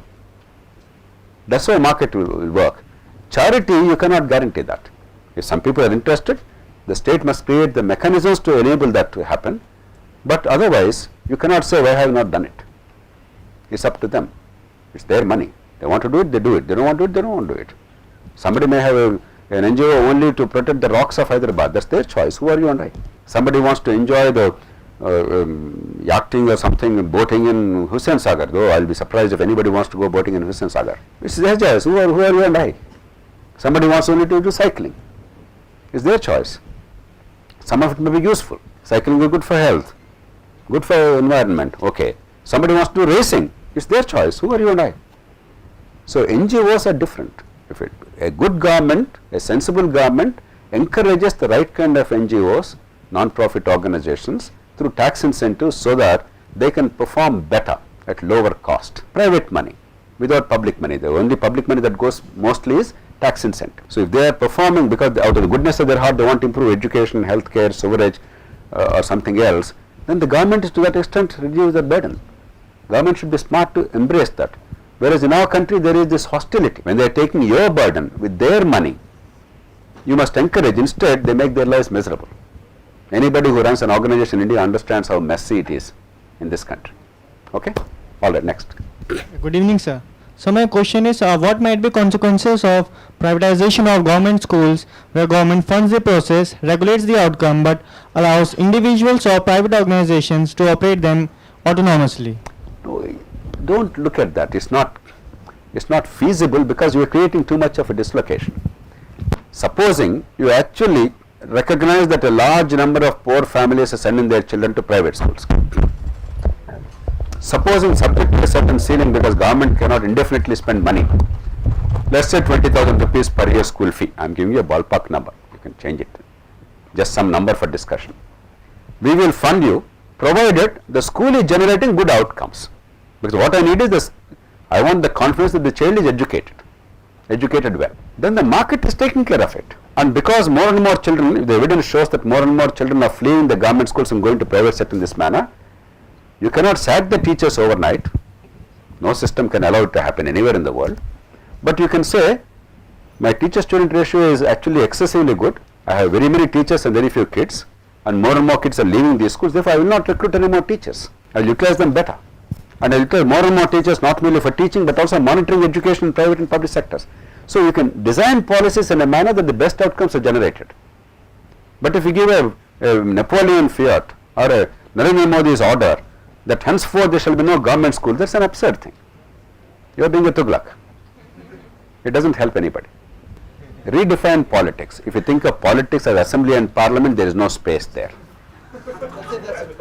If you redefine politics as understanding public issues and doing what you are doing, going with issue advocacy, local governments wherever there is opportunity and space, like cooperatives, local governments, other decentralized organizations, and making a difference, understanding, learning and improving things, yes. I'm Durga. Okay. One last question. Now, you are dictator, so I am not guilty of silencing you, right? Yeah, so just I was trying to analyze some of the things like how we can improve the economy of the India. So I was surprised to see some analysis on how importing and exporting is having an impact on Indian economy. So I've seen some of the things which we are importing every time. So from other countries, so like which can be available within India, which can be made within India. So can't a government or India can make mandate it to everyone that okay they have to use the Indian make products or Indian made things, so that the unemployed people get employment as well as it will improve the economy of the India. No, it's very tempting. I couldn't get your name. Durga. Durga, it's very tempting. Even I know intuitively I don't want to buy anything Chinese or I want to buy only Indian things. But in reality, which is the country that fully implements this policy in the world? There's only one country. North Korea. What does it mean? If you insulate yourself, if you do not open yourself up for competition and for innovation, and therefore the desire and the need for constant improvement and incentive for constant improvement, you will end up being a totally backward nation where the basic needs will be met, because we have enough food, shelter and clothing in India as elsewhere. Actually, we overproduce food. We don't produce enough of pulses and cooking oil, but we produce excessively our food grains, and therefore we get diabetes. We are the diabetic capital of the world. So the point is, Because of modernity world over, in most parts of the world we have enough to eat, barely. But modern life is not about enough to eat. That is 100 years ago, 500 years ago, 1000 years ago. Modern life is about creation of so many needs and enjoying in fullness the life. Can you imagine a world today without television? Can you imagine a world without internet and mobile phone? Can you imagine a world without automobile, whether public transport or private transport? Certainly I prefer public transport. Can you imagine a world? No. The point is, the moment you insulate, you are becoming substandard, you are not cost efficient, you are not improving the quality by competition, and you are guaranteeing that your quality of life will be poor. That's what happened in North Korea. That's what happened to erstwhile communist countries. That's what happened to China until 1978. The answer is opening up, but also building yourself up to be able to withstand the competition. The basic principle behind international trade is what is called Ricardo's theory. Anybody knows the word Ricardo? Have you heard the name called Ricardo? Every serious student of economics and liberal economics, you must understand. Ricardo came up with an idea of theory of comparative advantage among nations. In very simple terms, what it says is, let us say you can make this mobile phone better than another country, but twice as efficient. But you can make this 50 times more efficient. Both you are better. Ricardo said, and he proved it mathematically, that if you actually stick to this, where you have much greater comparative advantage, and you allow them to manufacture this, then both of you are better off. In real life, that does not happen that way. There will be always somebody else who is, if I am doing 50 times better this, there will be somebody who does this better than me, somebody who does something else better than me. That's the very art of specialization. What is the rural economy? There is no specialization. Actually, what is the tribal economy? The same tribal went and hunted, went and made implements for hunting, went and built his own home with whatever, and stitched his own clothes. Then village economy. What happened?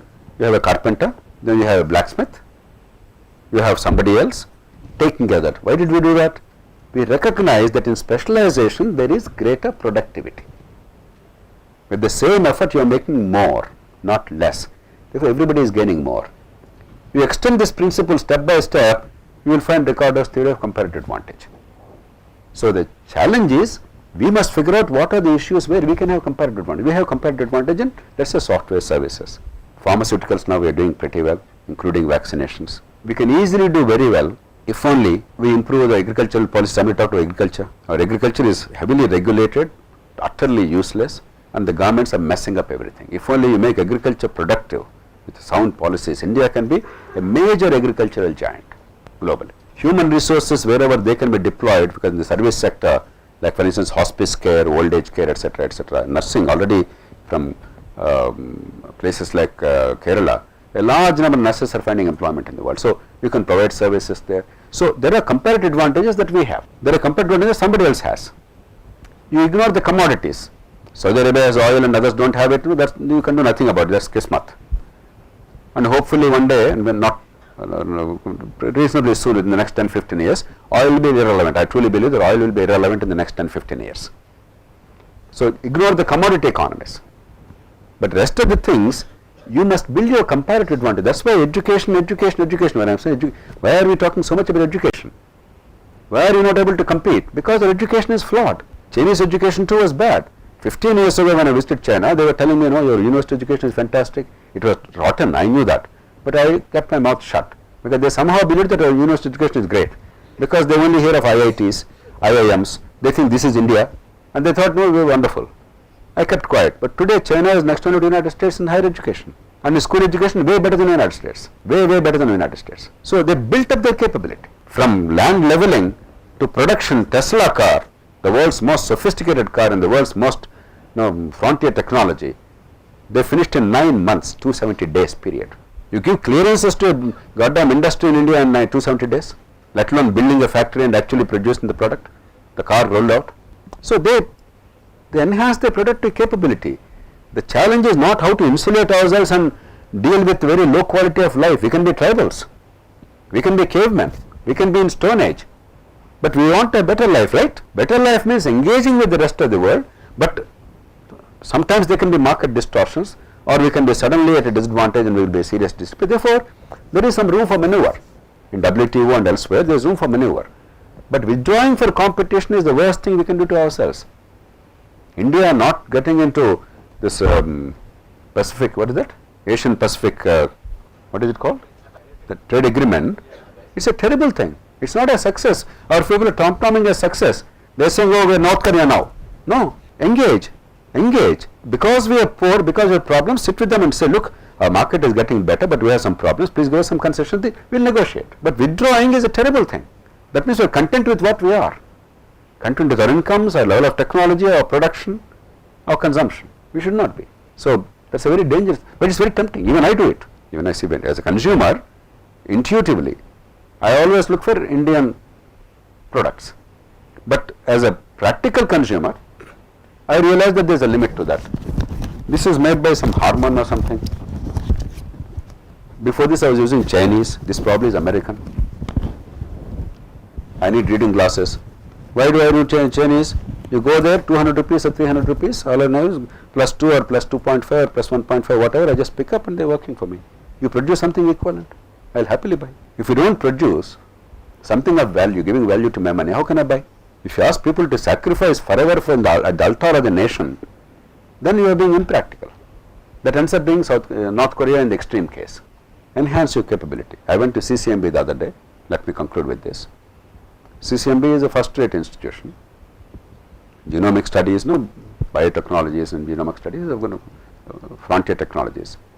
There's a German machine costing 9 crores which does the genomic analysis. China produced a machine at 5 crores which does exactly the same thing and as good or better. They gave to CCMB free of cost, at zero cost, and said you use it. Because if you use it and you find it's as good as German machine, then our product will get a marketability elsewhere in the world. That is the way you must compete. Challenge, improve, work hard, commit some mistakes, adapt, improvise, improve education, improve skills, improve research. Not saying, I don't want to buy German thing, then you will not be in genomic studies. China now, whatever be their problems, coronavirus, they are able to do genomic analysis instantly. You have one wretched lab in some government funded lab in Pune, which probably handles some 10 samples a day or something. Marahova thing. A country of 1.4 billion people, all samples from northeast to Kanyakumari to Kashmir must go to one place called Pune. If we get coronavirus like that, we have no capacity to handle it, period. Zero. It doesn't happen because you give an order. Education, research, institutions, commercialization, branding. So that is the way forward. Supposing I say, no, I don't want it. Suppose a vaccine is now made available by somebody somewhere else. I don't want it. Who is the loser? You want to lose 1 million people? Or 10 million people?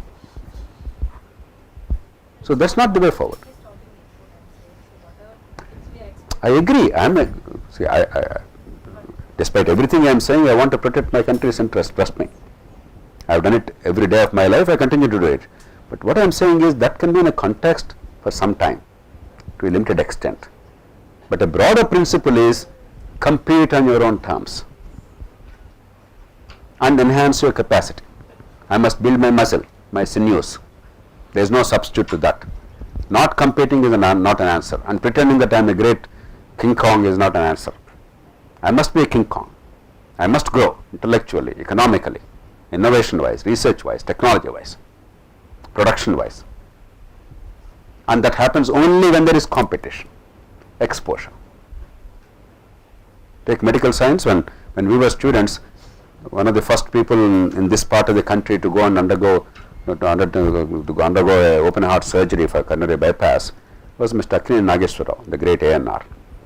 Great stories were told how the heart was stopped, which is true. In open heart surgery, heart-lung machine is used and the heart is stopped. Lungs don't function during that period. An artificial lung or artificial heart is actually pumping blood, and so now we got used to it, but it's a remarkable thing that for 2 hours human heart, human lungs don't have to function and the person is still alive and they bring back to life is a miracle. Today, every self-respecting hospital in Hyderabad or elsewhere is doing hundreds of CABGs, as they call it. Why? You think we did it by closing borders? No. Our Our doctors went there, learned and understood the technology, mastered it and came back, and at a low cost. If they are doing it, let's say $50,000 in America or $100,000 in America, we are able to do it at $2,000 in India. That is the kind of competitiveness you must acquire. And where we are making an effort, we are doing well. By not making an effort, we are not doing a service to ourselves. We are condemning our people to perpetual poverty. Therefore, yes, protect your interest, but in a practical way. And remember, the world lives on reciprocity.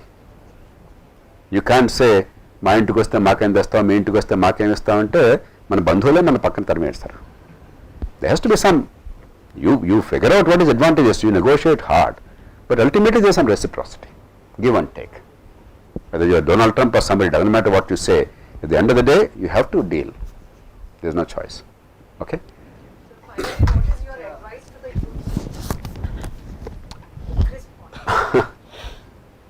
You have to say something, they are running out of time. Okay?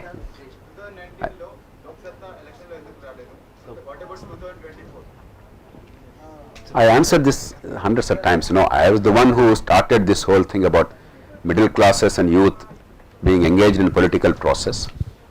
I was the one who coined the expression that politics is a moral endeavor. I was the one who founded a political party for this kind of a thing in this form for the first time in India. So I cannot argue against political participation. All I am saying is electoral participation, the way Indian polity is structured today, is a futile attempt. Therefore, make an effort to decentralize power, use your lung power and ability to push the system towards electoral system reform, and go into sectors, education, healthcare, other sectors, engage very creatively, systematically to improve the outcomes. As and when the opportunity presents itself at local level or eventually with the systemic change at the state and national level, engage yourself fully. So it's a practical thing, it's not a moral decision, it's a practical decision. Okay? And finally, Please. Sai, please. It's okay. Everyone wants to leave now. my appeal to the youth is, I have already said what I have to say, but just let me put it slightly differently. We discussed quite a few things, some are not pleasant. The fact that our education is rotten is not pleasant. We would not like to acknowledge, we would not like to face it, it's very painful, it's hurtful, it's insulting. The fact that we are very poor is not very pleasant. The fact that there is a lot of corruption is not very pleasant. The fact that we spend 30-40 crores for an assembly election, highest in the world, is not very pleasant. While we recognize these, remember three things. One, the world is getting better every day. We are only looking at one small facet of the world, politics, governance, some economic policies, this, that. When you use only this, you see a lot of things wrong. But if you look at the bigger picture, there is not one among us here whose parents can claim that their children's lives are not better than their lives. There is not one among us here. Maybe a Nizam's child will say, my father was the king who could behead somebody, I cannot. But that's an irrelevant thing. In real terms, life is getting better. We live in the best of all possible worlds. Never lose a sense of optimism. Never lose a sense of optimism. Because there is so much more to the world than politics and government. Luckily. That's another reason why you should not make politics and government central to your life. The families, technology, economy, competition, innovation, research. Never lose sight of that. We could do better than this, but we are doing better than earlier. This is not good enough, but this is definitely better than earlier. Two, as a corollary, as a derivative of this, we have humongous problems. Some of them are local, some are global. I mean, who in the world in his right mind is not worried about global warming? But if you pay attention, you will realize that even these mega problems like global warming are already well within our reach. We can solve them. We have the technology and resources to solve them. Within the next 10 years, I mentioned briefly in passing, the fossil fuels will be a thing of the past. The world is now on the cusp. There is a dramatic change in the offing. Not necessarily because of political reasons, but for economic and technological reasons. The world is changing dramatically. Some of the greatest challenges are going to be overcome very quickly, very soon. therefore equip the ability, the capability, the skills and the knowledge, not despair, not look at the world with this terrible jaundiced eyes of depression, despair, cynicism. Third and finally, already we discussed, there are several layers in society. At the end of the day, we all are one. While you must be proud of your own culture, your own civilization, your own origins, that pride must not blind you to the realities of the world. The other person also will have pride in his own civilization and culture and history. If it becomes a zero-sum game, you become a bunch of jokers. An eye for an eye makes the whole world blind. Yeah. Have the capacity to embrace and make it your own. Humanity is much bigger and much more enriching than this group and that tribe and that religion. Never forget that. In the era of social media, unfortunately, we are getting more and more polarized. We are getting more and more idiotic, more and more short-sighted, more and more hate-filled. Forget the morality part. Enriching your own lives, making your thinking better, your lives better. Open up and recognize that there is so much that human species have accomplished with all our follies, and embrace that. Because if you don't embrace that, you become the poorer one. If you say only my village, what they accomplished is my legacy, then you are the one who is very poor. You are the one who is driven to backwardness. If what you have done is my legacy, then I am getting richer. If I say no, you are from different caste, different region, different religion, different country, then I am becoming narrower, I am shrinking. You figure out, you want to be wealthy, you want to shrink. Common sense tells you, gives you the answer. So, be happy. Don't be despondent. Don't think, my God, the weight of the world is on my shoulders. Learn to be happy and make something of your life personally, living a good life, a dignified life. You don't owe an apology to anybody. You live for your own life. But because you recognize, you are smart enough to recognize that the collective good is important for your individual goals. The mosquito control, the drainage, the law and order in the society, the sense of safety, or the traffic control, or 100 other things are important for your personal life.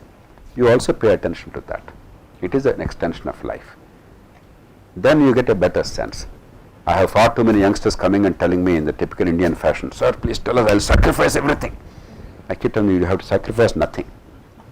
Just take care of yourself first.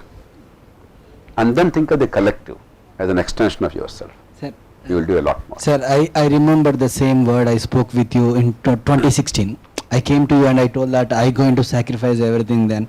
That one advice sir told me that. I said that, sir, I am just passed out from the college. I just joined in software, sir. I want to do something, sir. I wanted to do for nation. I was like almost 1 hour I told to sir. Then sir, I was listening to me and he told me one advice.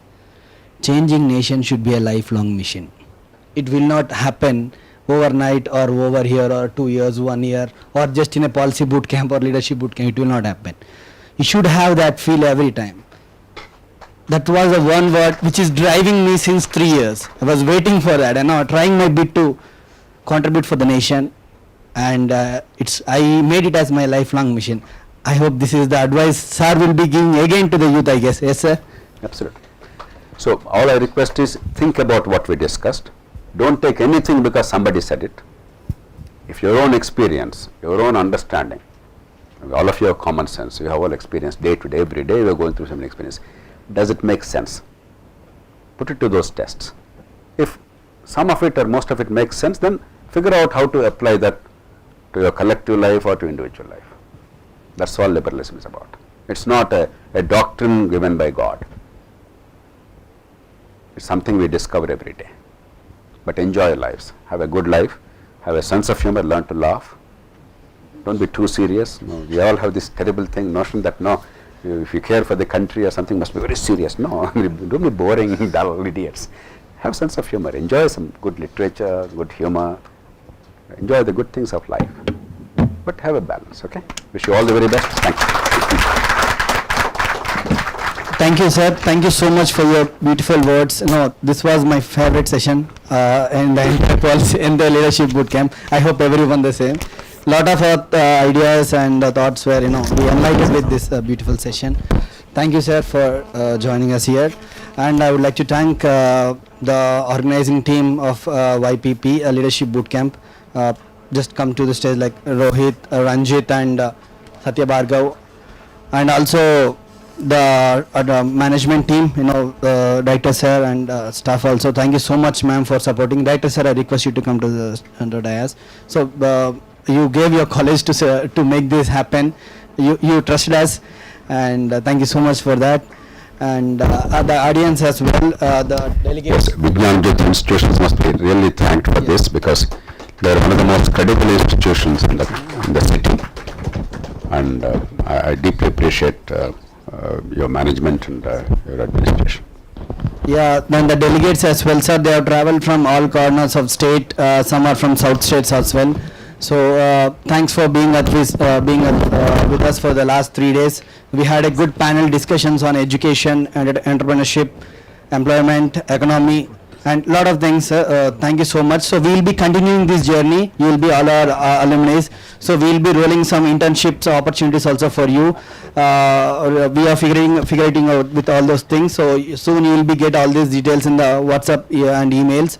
So we will be continuing our journey. So in the FDR also you may get an internship there also. We'd like to ask Sir also to give that opportunity. And whoever the speaker has come here, I'm asking them for giving an opportunity with them to work with, just like the last day MPs and came, and you can work with them also. So I wanted you to involve in this all things. So let's continue this journey. Thank you so much. So you need to travel back, so I'll leave this soon. And yeah, the organizing team, Satya Bhargav, can you share 2 minutes? Then another conclave which is going to happen, so Satya will share that. Yeah, thank you very much, sir. So you have given a clear description of how libertarian ideology works, how the moral principles work. Thank you, Amit, in terms of education and policy. So we have another session coming soon on 2nd and 3rd June. It is SWACON. It is all about the Institute of Swatantrata.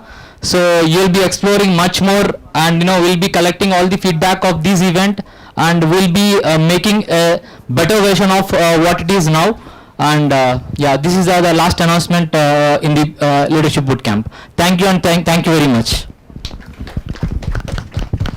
Thank you so much. So I request this YPP team to come over and felicitate Dr. JP Garu with a memento. Sir, please, it's just small honor. I hope it will be in your office. Come, Rohit, please. Lakshmi Narasimha Kurti Garu and Manindra Anna, please come and join. And Dondrine Narasimha Garu, Shivaram Krishna. And VNSF Ganesh, Navya, please join us. Navya, please get that memento. You need to come up. So please just hand over a memento to sir.